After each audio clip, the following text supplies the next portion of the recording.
Assalamualaikum warahmatullahi wabarakatuh. Salam sehat selalu buat kita semua. Mahasiswa sekalian, kembali kita berjumpa pada hari ini dalam link Zoom kita, yaitu dengan materi student presentasi. Untuk itu kami persilakan kepada presenter kelompok untuk mempresentasikan makalahnya ya dalam bentuk PowerPoint, dan silakan di-share PowerPoint-nya. Silakan. Semoga semua dalam keadaan. Di sini kami dari kelompok 4 akan mempresentasikan materi kami tentang pengembangan perusahaan milik daerah. Sebelumnya perkenalkan, saya Rizky Bungaran Pratama Putralingga. Di sini saya sebagai moderator dan Zaid Fatur Rahman sebagai pemateri 1, M. Fadila Ramadan sebagai pemateri 2, dan M. Rizky Maulana pemateri 3. Baiklah, langsung saja untuk mempersingkat waktu kita masuk ke materi yang pertama yang akan disampaikan oleh teman saya Zaid Fatur Rahman. Kepada Zaid saya persilakan. Baik, terima kasih Rizky. Akan membacakan materi pertama, yaitu pengertian badan usaha milik daerah. Badan usaha didefinisikan sebagai organisasi yang terstruktur dalam mengelola faktor-faktor produksi untuk mendapatkan keuntungan. Pengertian lain badan usaha dalam buku kompeten ekonomi adalah kesatuan yuridis dan ekonomi yang menggunakan faktor produksi untuk menghasilkan barang dan jasa dengan tujuan mencari keuntungan. Badan usaha milik daerah atau BUMD adalah badan usaha yang didirikan oleh pemerintah daerah yang modelnya sebagian besar atau seluruhnya adalah milik pemerintahan daerah. BUMD adalah badan usaha yang didirikan atau dibentuk oleh pemerintah daerah guna mengembangkan perekonomian daerah dan menambah pendapatan asli daerah.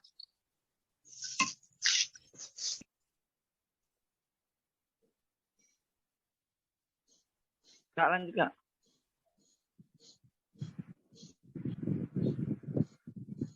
Usaha mikro kecil. Usaha mikro sebagaimana dimaksud menurut Undang-Undang Republik Indonesia Nomor 20 Tahun 2008 tentang usaha mikro kecil dan menengah, yaitu produktif, memiliki orang perorangan atau badan usaha perorangan yang memenuhi kriteria usaha mikro sebagai diatur dalam undang-undang.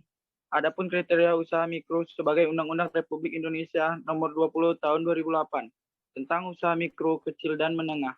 B. Pengelola usaha mikro kecil dan menengah atau UMKM. 4 aspek yang perlu diperhatikan dalam menengah UMKM, yaitu 1. Aspek pengelola keuangan. 2. Aspek pengelola SDM. 3. Aspek pengelola operasional. 4. Aspek pengelola pemasaran. Ada pertanyaan yang kedua.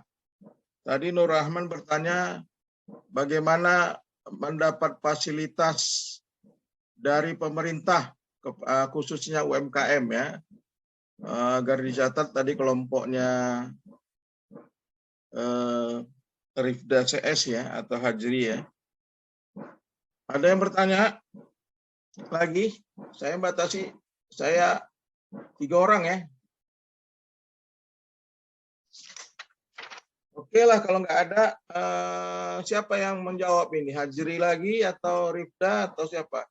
Jangan Rifda lah, ribut kali apanya, tokonya itu. Siapa tuh? Giovanni. Coba Giovanni jawab, Giovanni. Atau Siti. Antara dua lah nih. Siti, Hajri tadi sudah membacakan PowerPoint-nya. Sekarang Siti atau Giovanni lah gantian menjawab. Mudah kali itu pertanyaan si Nur Rahman itu. Hajri mau jawab atau siapa nih? Bentar ya, Pak.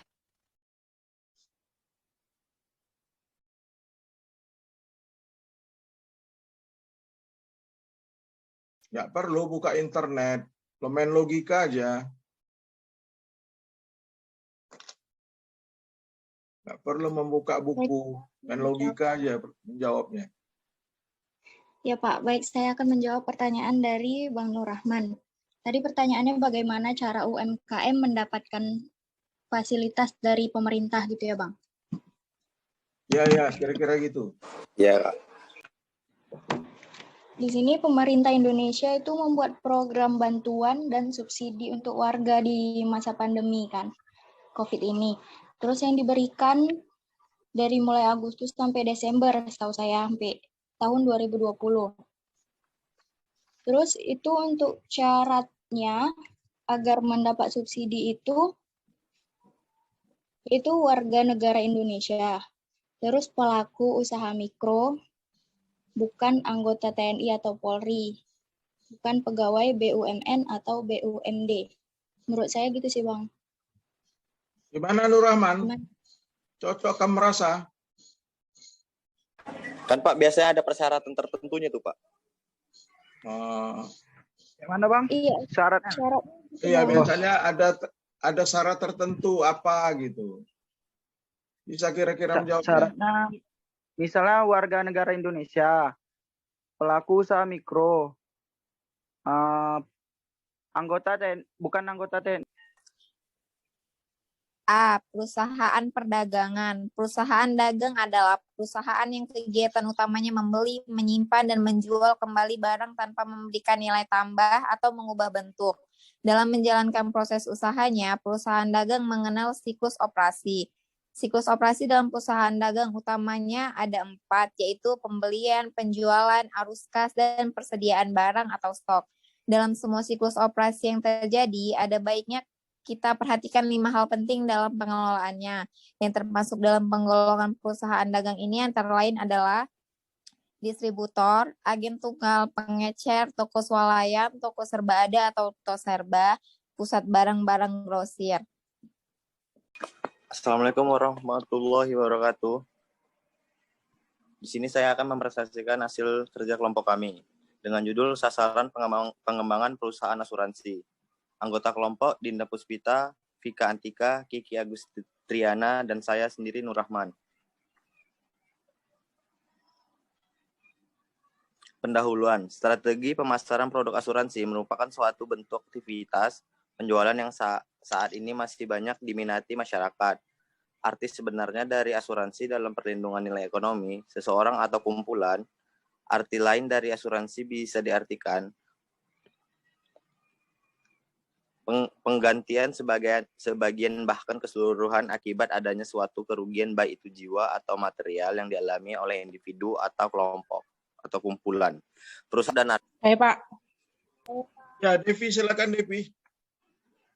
nama saya Devi Indren Siregar. Saya dari kelompok 3 ingin bertanya, apakah yang menjadi sasaran pokok asuransi? Sasaran pokok asuransi. Nah, ya. Oke, Pak, saya akan jawab langsung, Pak. Yo, jangan dulu. Ada pertanyaan kedua, coba. Nuriski, Pak. Nuriski, silakan. Nuriski bertanya. Silakan. Nama saya Nuriski Pancelisia. Saya mau bertanya, apa bedanya asuransi jiwa dan asuransi kesehatan? Ya. Oke, tadi siapa Cindy, yang Pak. bertanya? Cindy, silakan. Cindy. Ya, Cindy, silakan. Apa pertanyaannya, Saya Cindy? Cindy Aplandapane ingin bertanya, apakah polis asuransi bisa dibatalkan? Oke, Nur Rahman, silakan. Dijawab pertanyaan Devi tadi. Yang pertama tadi, Pak, saya akan menjawab pertanyaan dari Kak Devi. Ya. Target utama asuransi tadi udah kita jelaskan, yaitu perorangan atau sekumpulan. Jadi contohnya kayak masyarakat umum yang mau masuk asuransi atau perusahaan yang mau mengasuransikan dirinya. Oke. Udah puas, Devi, jawabannya? Atau Devi mau menambahkan? Udah sempurna Pak. Udah puas ya, oke. Nuriski, pertanyaan Nuriski, siapa yang menjawab? Saya akan menjawab pertanyaan dari Nuriski, Pak. Oke, Kiki, silakan Kiki. Perbedaan dari asuransi jiwa dan asuransi kesehatan yaitu asuransi kesehatan adalah produk asuransi yang memberikan jaminan biaya ketika memegang polis mengalami gangguan kesehatan atau sakit atau kecelakaan. Ya, Sedangkan kira-kira asuransi begitu. jiwa merupakan asuransi yang menanggung kerugian jika nasabah meninggal. Seperti itu, Kak. Gimana Nur Rizky? Cocok atau mau Puas, menambahkan? Pak. Oke, cocok. Udah, Sekarang Pak. pertanyaan Cindy. Siapa yang mau jawab? Cindy. Saya, Pak. Ya, silakan Dinda. Dinda. Ya.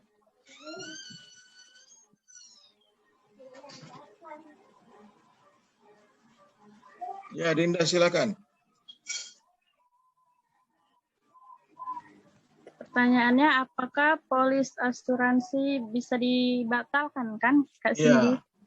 Ya. Bisa. Langkah-langkahnya seperti hubungi pihak asuransi. Closing statement. Silakan buka kamera. Karena ini adalah pembelajaran kita terakhir ya. Jadi saya ingin closing. Buka kameranya. Udah?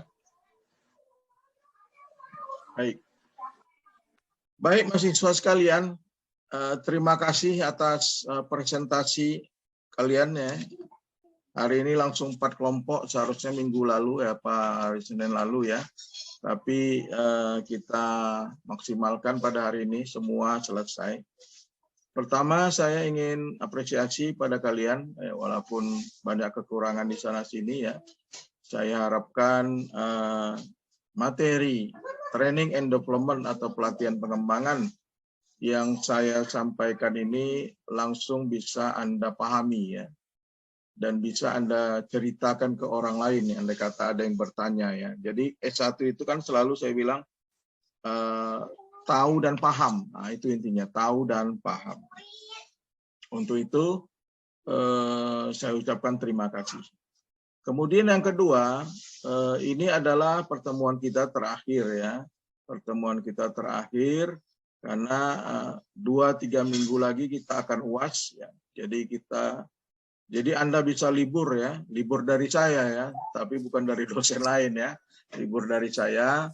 Kita nanti jumpa di UAS ya, di Januari ya. Jadwal mungkin sudah tersampaikan ya. Kemudian atas nama pribadi saya juga mohon maaf ya. Andai kata di penyampaian materi saya ya, itu ada yang kurang pas ya. Saya mohon maaf, itulah keterbatasan saya ya. Dan saya harap Anda, kan selalu saya bilang materi itu tidak murni semuanya dari saya ya. Silakan Anda untuk mencari referensi-referensi lain. Untuk itu saya sekali lagi mohon maaf andai kata di dalam penyampaian materi saya ya ada yang tidak pas ya, tidak pas. Kemudian berikutnya adalah kita ujian akhir semester ya. Kisi-kisinya pelajarilah materi 9 sampai 13 ya. Ada 5 pertanyaan ya, ada 5 pertanyaan, 1 pertanyaan mewakili daripada pertemuan atau materi kita ya, materi 9 sampai 13. Jadi tiap pertanyaan ada nilai bobotnya, silakan Anda ingin memilih bobotnya yang mana ya. Silakan. Jadi pelajarilah materi 9 sampai 13 ya. Jadi ada 5 soal sudah saya upload ya, cuman belum bisa dibuka ya. Kemudian yang terakhir saya mintalah pernyataan dari mewakili Anda sekalian terhadap saya ya, kesan-kesannya dan sebagainya. Mungkin Siti lah ya, Siti yang bisa mewakili karena Siti udah saya angkat sebagai komting. Silakan Siti untuk pernyataan tentang materi ajar kita. Nah, siapa ini yang mewakili Anda sekalian? Nur Rahman aja lah. Nur Rahman itu suaranya lantang tadi, nggak putus-putus. Nur Rahman silakanlah mewakili teman-teman. Baru dibilang Nur Rahman udah langsung ngacir deh.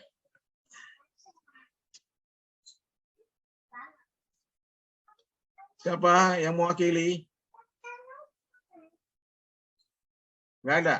Joni Pak mungkin. Siapa ini? Siti mau dilanjut pernyataannya? Iya Pak, boleh.